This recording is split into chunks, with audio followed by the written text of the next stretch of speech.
नमस्कार दोस्तों। आज हम इज़राइल और ईरान के ऊपर बात करने वाले हैं। जानने की कोशिश करेंगे कि ईरान और इज़राइल दोस्त हुआ करते थे, तो ये दोस्ती और दुश्मनी में कैसे कन्वर्ट हुई।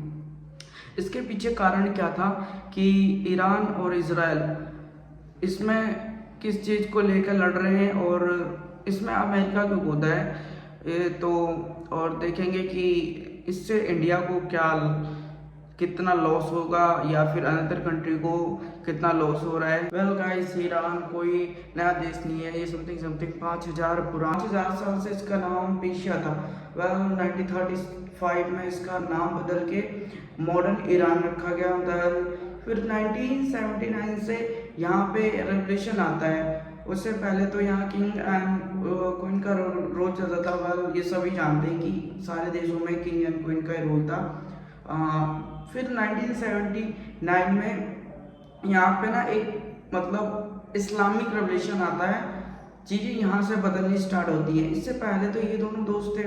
पहले यहाँ से ये चीज़ें बहुत गड़बड़ होनी स्टार्ट होती है जब ईरान में खामेनी आते हैं। खामेनी बोलते हैं कि इजराइल है, मतलब इजराइल हमारा दोस्त नहीं है। तो ये ईरान मतलब ईरान ना गाइस 1980 में ईरान ने एक वॉर छेड़ी जिसका नाम था प्रॉक्सी वॉर। ये वॉर मतलब ईरान ना इनडायरेक्ट लड़ रहा था, जिसमें गाजा और इसके नेबर्स कंट्री एक दो जो ना इनडायरेक्ट मतलब ईरान इजराइल को नहीं मार रहा था। मतलब इन कंट्री को वेपन देता था और बोलता था कि इजराइल को मारो। तो यहीं से चीज़ें स्टार्ट होती हैं। और फिर गाइस ईरान ने सन 2000 से सन 2020 के बीच एक प्रोग्राम चला जिसमें न्यूक्लियर प्रोग्राम था, जिसमें कि मतलब न्यूक्लियर प्लांट्स और यूरेनियम का यूज़ करके न्यूक्लियर बम बनाना था। तो इसके लिए जो एक तो न्यूक्लियर बनाने के लिए जो यूरेनियम चाहिए होता है, अगर आप मतलब पावर प्लांट बनाते हैं तो 20 से 30% मतलब यूरेनियम प्योर होना चाहिए। मतलब इसको प्योर करने में बहुत प्रोसेस लगता है, बहुत टाइम लगता है। और वहीं अगर आपको न्यूक्लियर बम बनाना है तो कम से कम 50 से 60% प्योरिफिकेशन होनी चाहिए उसकी।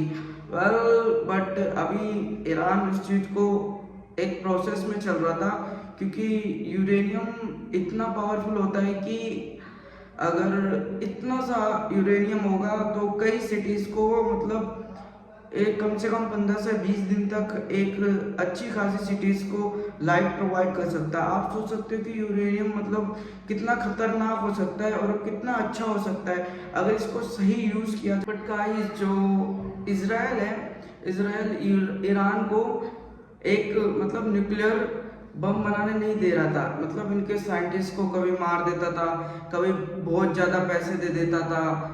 मतलब अगर उनकी ये सैलरी 1 लाख 2 लाख तो वो 10-15 करोड़ दे देता था।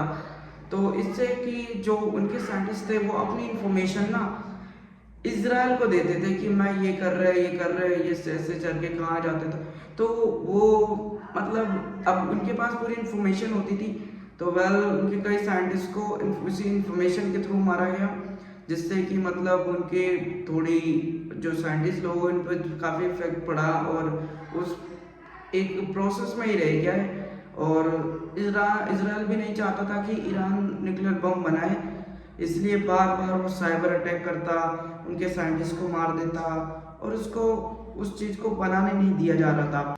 गाइस, अब धीरे धीरे ईरान और इजराइल के बीच टेंशन बहुत तगड़ा बढ़ता जा रहा था, मतलब बहुत ज़्यादा। अब ये इनडायरेक्ट की जगह सन 2020 के बाद ये इनडायरेक्ट लड़ाई कर रहे थे।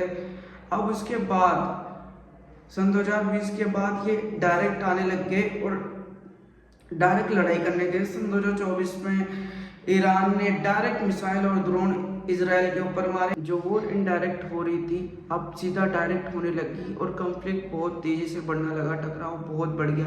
अब आमने सामने लड़ाई करने लग गए। नेक्स्ट वीडियो में जानने की कोशिश करेंगे कि इसमें अमेरिका कैसे फंस गया, क्योंकि अमेरिका ने सोचा कि ईरान को कुछ टाइम में ही ख़त्म कर देंगे। बट ऐसा हुआ नहीं।